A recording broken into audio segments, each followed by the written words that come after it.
consolant réel.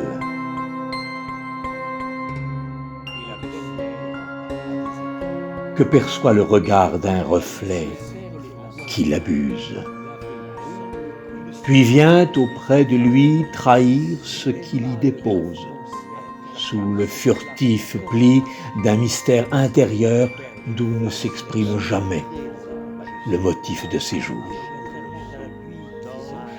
Au gisant, cherchant son étendue, les yeux dressent l'épreuve de leur nuit. Ils cernent l'adoration d'un signe qui serait l'intouché d'ici même, assouvi en leur fond. Puis le corps se défait désormais incertain du réfléchi des yeux qui voudraient le toucher.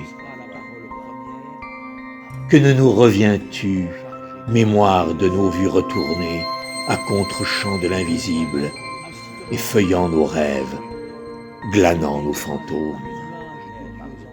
Conscience, que ne nous dis-tu de ne plus prospérer sur des mots exilés au premier désastre? Un jour, c'est un quai de longue attente, s'attelant aux couleurs du pays qui le quitte.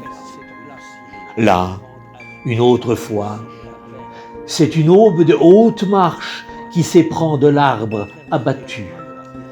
Ailleurs encore, c'est une autre voix de noces, enciellant le vide où sombrent les légendes.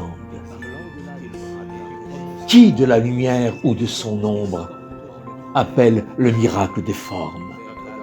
Qui du diamant de main future s'échappe ou d'étreintes en étreintes erre sur des lignes brisées à vie? Reflet n'est pas joué, mais cerner l'imagé, apprivoiser le fauve dépassant du paraître, assaillir l'invisible du visible, le marquer de l'invu. Clarté de toutes parts, où l'eau meurtrie par tes absences urge sa prière à la croisée des fonds. Sais-tu la beauté d'un regard? Elle tient à ce change de saisir, envahit la clarté contre le confondu, contre l'indiscernable qui s'y cache.